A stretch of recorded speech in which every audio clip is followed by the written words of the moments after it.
জোহরের সময় গাড়িটা নষ্ট হলো।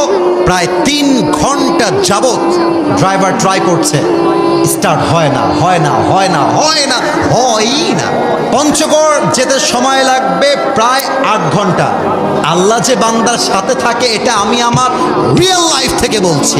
লাস্টে বুঝে গেলাম এই গাড়ি মনে হয় স্টার্ট আর হবে না। সঙ্গে সঙ্গে রাজশাহীতে কল দিলাম। রাজশাহীর ইউনিভার্সিটির পাশে একটা স্ট্যান্ড আছে, গাড়ির স্ট্যান্ড। ভাই আসিফ হুজুর বলছি, চিনতে পারছেন? বলছে হ্যাঁ হুজুর আপনাকে চিনি, আপনার ওয়াজ আমরা শুনি ইউটিউবে। ভাই বিপদে পড়ছি রে ভাই, একটা গাড়ি পাঠানো যাবে? মানুষ যে কত খারাপ। ভাড়া হলো 12 থেকে 15,000 টাকা, আমাকে বলছে ভাড়া দেওয়া লাগবে 30,000 টাকা। মার হাওয়া কে বললো? কে বে? এর বাড়ি কতিবে? মামুর বেটা কি বলছে বে, বুঝেই না। এই ভাই ভাড়া হচ্ছে 12, চাইছে কত হাজার?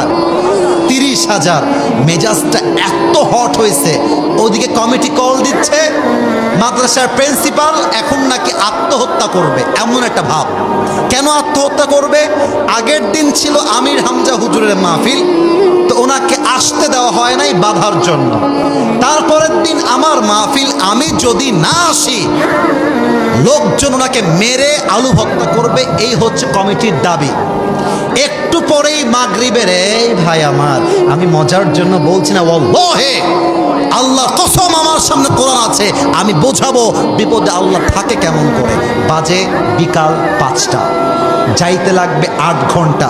আমি লোকেশন মারলাম, আমি যদি এখন রওনা দিই আমার যেতে বাজবে কয়টা? তো দেখলাম 12টা 40।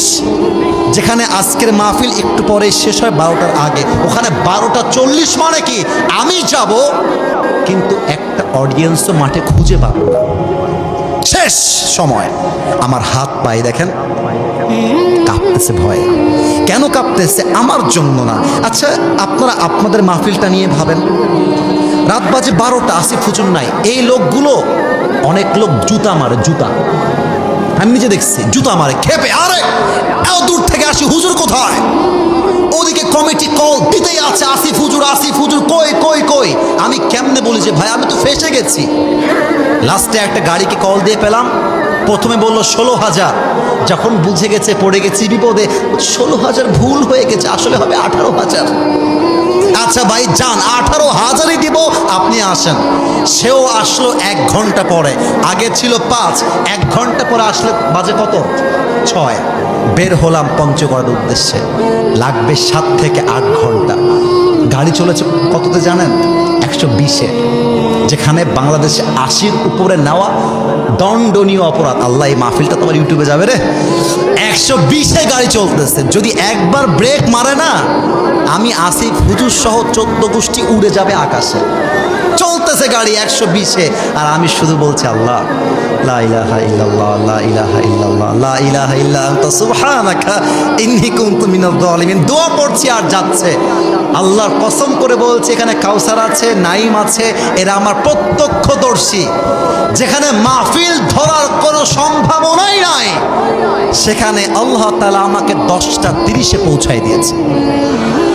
আল্লাহর নামে কসম করে বললাম, এটা সত্য কথা, এই মাসের কথা। আমি তখন বুঝলাম যে বিপদে আপনি পড়বেন।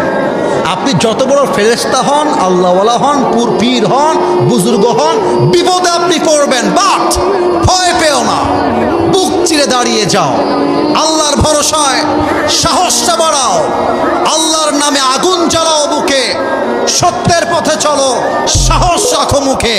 আরে আল্লাহ যখন পাশে, কিসের এত ভয়? তাওয়াক্কুল করো, কাছে আসবে বিজয়। ঠিক কিনা বলেন? লা তাহজান ইন্নাল্লাহা মা'ানা। এই বান্দা, বিপদে আপদে ভয় নাই তো? আমি আল্লাহ আগেও ছিলাম, আজও আছি, আগামীতেও থাকবো। সুবহানাল্লাহ বলেন সবাই।